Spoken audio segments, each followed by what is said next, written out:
మొత్తంగా ముంబైలో ఒక భారీ కుట్ర భగ్నమైంది. దీనికి సంబంధించి ఒక బ్రేకింగ్ న్యూస్ చూస్తున్నాం. సో వెంటనే ఈ న్యూస్ ని మీ ఫ్రెండ్స్ కి షేర్ చేసే ప్రయత్నం చేయండి. మరీ ముఖ్యంగా ముంబై, మహారాష్ట్ర పరిసర ప్రాంతాల్లో ఉన్నటువంటి ఆ ఫ్రెండ్స్ కి షేర్ చేసే ప్రయత్నం చేయండి.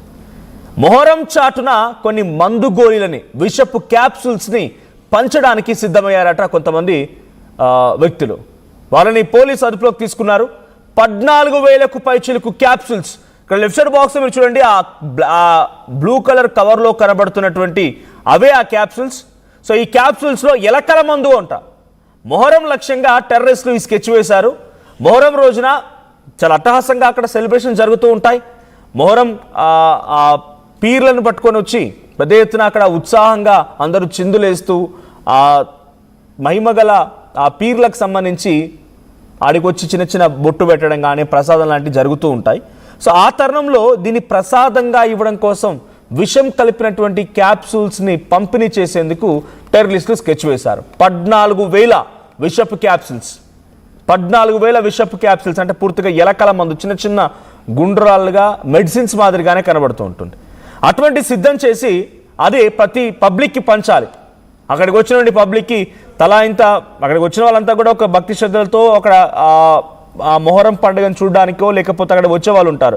వాళ్ళకి తలా ఇంత బొట్టు పెట్టి ఆ క్యాప్సూల్ ఇవ్వగా నిజంగానే ప్రసాదం అనుకొని తినేస్తారు. అప్పుడేమైంది, వాళ్ళంతా కూడా ఒక రోగం బారిన పడిపోతారు. లేకపోతే ఎలకల మందు తిన్నారంటే అర్థం చేసుకోండి, చనిపోవడమే తథ్యం. అటువంటి ఒక సిచ్యువేషన్ని నెట్టడం కోసం టెర్రరిస్టులు స్కెచ్ వేశారు. అయితే ఆ నిందితుడిని అదుపులోకి తీసుకున్నారు పోలీసు. అక్కడ బ్లాక్ కలర్ టీ షర్ట్ వేసుకున్నటువంటి ఆ నిందితుడే, ఆ వెధవే ఈ నిందితుడు, ఆ ఉగ్రవాదే వీడు.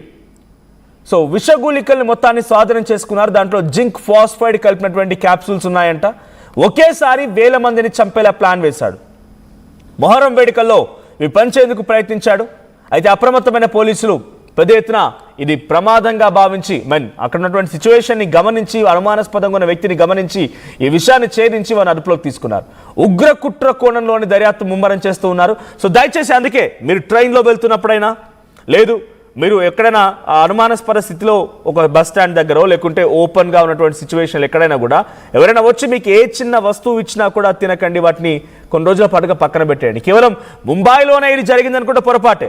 ముంబైలో మొదలైనటువంటి సంఘటన, ఢిల్లీ ఫోర్ట్లో ఒక ప్లాస్టిక్ తెర లేపితే పలు నగరాలు ఏ రకంగా అయితే అలర్ట్ అయ్యారో, ఇప్పుడు ముంబైలో జరగాలని కుట్ర చేసినటువంటి ఈ ఎలకల మందు ఫాస్ఫైడ్కి సంబంధించిన ఒక కెమికల్ కలిపినటువంటి ఈ టాబ్లెట్ ఆర్ క్యాప్సూల్స్ని ఇవ్వాలని కుట్ర పడినటువంటి ఈ ఉగ్రవాదులు ప్రతి ప్రాంతంలో కూడా ఇటువంటిది చేసే అవకాశం ఉంది.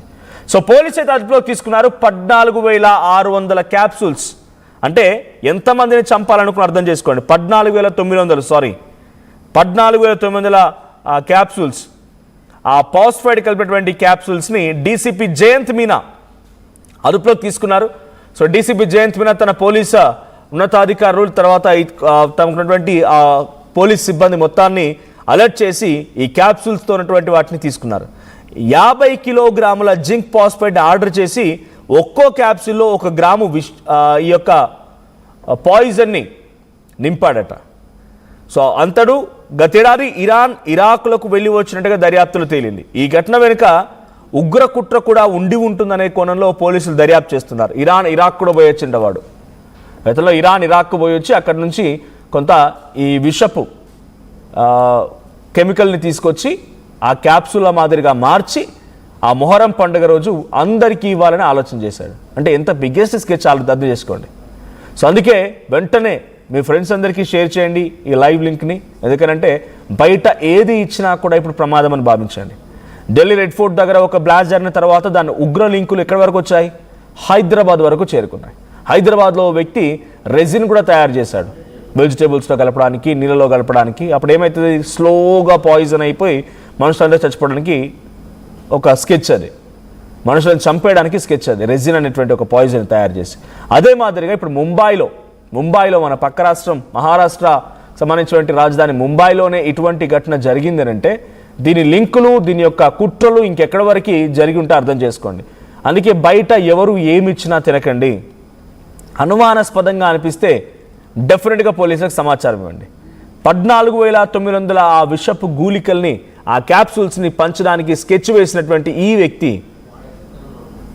వ్యక్తే చాలా దారుణంగా ఎంతమందిని చంపాలనుకున్నాడు చూడండి. అక్కడ ఆ బ్లాక్ టీషర్ట్లో కనిపించిన ఆ విధవే, ఆ నీచ్ కమిన్ కుత్తేగాడే ఈ యొక్క కుట్రకు తెరలేపింది. అక్కడ పంచడానికి వచ్చింది వాడే.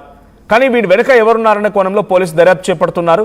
సో 14,900 విషపు గూలికలు ఏ ఒక్కడు, అంటే వాడు ఒక్కడు మాత్రం తయారు చేసి ఇంత పెద్ద స్కెచ్ ఆపరేషన్ చేసి ఉండకపోవచ్చు. డెఫినెట్గా వీని వెనుక ఇంకేదో పెద్ద కుట్ర ఉండుంటుంది. ఇరాన్ తిరిగి వచ్చాడంట. మరి అక్కడ కొంతమంది విదేశాల్లో కలుస్తూనే ఉంటారు. అంతెందుకు దుబాయ్, సౌదీ ఈ ప్రాంతాలకు వెళ్ళినా కూడా అక్కడ తెలుగు వాళ్ళు పనిచేస్తున్న వాళ్ళు ఉన్నారు, అక్కడికి పాకిస్తానీలు కూడా వచ్చి ఉంటూ ఉన్నారు. సో అక్కడ ఏదైనా లింక్ కలిస్తే కలవచ్చు వీడు అక్కడికి వెళ్ళి లింక్ పట్టుకొని రావచ్చు. ఇంకో పలానా పాయిజన్ తీసుకెళ్ళి ఇట్లా కలుపు, రానున్న రోజుల్లో ఒక పెద్ద సెలబ్రేషన్ ఉండబోతుంది, ఒక పెద్ద ఫెస్టివల్ ఉంది. ఆ ఫెస్టివల్ రోజున నువ్వు అక్కడికి వెళ్ళి ఈ విషపు గూలికల్ని, ఈ విషపు క్యాప్సూల్స్ని అందరికీ పంచు, వాళ్ళంతా తింటారు, చచ్చిపోతారు. ఒక బిగ్గెస్ట్ డిజాస్టర్. ఇలాంటి ఎలా ఉంటాయంటే, బ్లాస్ట్ జరిగింది అనుకోండి, బ్లాస్ట్లో 100 మంది లేదా 200 మంది 300 మందికి కొంత హాని కలిగించవచ్చు. అక్కడ ఇలాంటి సిచ్యువేషన్ క్రియేట్ చేయొచ్చు. కానీ తినేటువంటి ఆహార పదార్థం అయితే అందరూ తింటారు కాబట్టి ఎక్కువ సంఖ్యలో మరణాలు సంభవించే అవకాశం ఉంది. వీడేవాడు ఈ ఫోటోలో కనిపించినటువంటి ఈ నీచ్ కమిన్ కుత్తేగాడే ఈ దారుణానికి తెరలేపింది. అయితే హైదరాబాద్లో కూడా రెజిన్ తయారు చేయాలని చేసినటువంటి ఆ వ్యక్తి ఎవడైతే ఉన్నాడో, రెడ్ ఫోర్ట్లో ఆ బ్లాస్ట్కి సంబంధించిన ఉగ్ర కుట్ర లింకులు హైదరాబాద్ వరకు చేరినప్పుడు ఓ పలానా హైదరాబాద్కి సంబంధించి డాక్టర్ మొహమ్మద్ అన్సారీ సంథింగ్ కూడా వాని పేరు, వాడు రెజిన్ తయారు చేశారు. రెజిన్ ఏం చేస్తుంది? అది కూరగాయల్లో కలపొచ్చు, లేదంటే తాగే నీళ్ళలో కలిపినా కూడా అది మొత్తం పాయిజన్ అయిపోయి ఆ నీళ్లు తాగే వాళ్ళు స్లోగా ఆ పాయిజన్ బాడీలోకి ఇన్ఫిల్ట్రేట్ అవుతూ ఆ బాడీ మొత్తాన్ని కూడా ఆ శరీరం మొత్తాన్ని కూడా లోపలటువంటి ఆ అవయవాలని ధ్వంసం చేస్తుంది, ప్రాణాలు గొలిపి వరకు చేస్తుంది. అంటే ఎక్కువ సంఖ్యలో మరణాలని చవి చూడడం కోసం చేసేటువంటి కుట్రలు ఇవన్నీ కూడా. ఇప్పుడు వీడు చేసింది అదే. ఒకేసారి 15,000 మందికి సుమారుగా ఈ విషపు క్యాప్సూల్స్ని ఇచ్చి చంపాలనుకున్నాడంటే ఎంత పెద్ద స్కెచ్ ఇది, ఎంత పెద్ద దారుణమైనటువంటి ఒక మారణహోమం క్రియేట్ చేయాలనుకున్నాడు. సో ఈ ఉగ్ర కుట్ర ఎక్కడి వరకు లింక్ ఉంటుందో చూడాలి. మరి ఉగ్ర కుట్ర వెనుక ఇంకెవరెవరు ఉన్నారు? సో ఎక్కడ దేశంలో ఎటువంటి సంఘటన జరిగినా, నలుమూలలా ఎక్కడ ఎటువంటి అంశం జరిగినా కూడా దానికి లింక్స్ హైదరాబాద్తో డెఫినెట్గా ఉంటూ ఉన్నాయి. మొన్న రెడ్ ఫోర్ట్ బ్లాస్ట్ సంబంధించింది కానీ, అంతకుముందు కొన్ని సంఘటనలు ముంబైలో బ్లాస్ట్కి సంబంధించిన అంశం కానీ హైదరాబాద్కి లింకులు చేరుతూ ఉన్నాయి. మరి ఇప్పుడు ఈ సంఘటనకు సంబంధించి డెఫినెట్గా హైదరాబాద్ నగర వాసులు కూడా అప్రమత్తంగా ఉండాల్సిందే. హైదరాబాద్లో కూడా మీకు ఎవరైనా అనుమానాస్పదంగా ఇటువంటి క్యాప్సూల్స్ కానీ లేకుంటే ఇంకేదైనా తినుబండారాలు ఇస్తే డెఫినెట్గా వాటిని అవాయిడ్ చేయండి. వాటిని డెఫినెట్గా మీరు అనుమానాస్పదంగా అనిపిస్తే పోలీసులకు సైతం సమాచారం ఇవ్వండి, లేదంటే ప్రాణాలకి ముప్పు.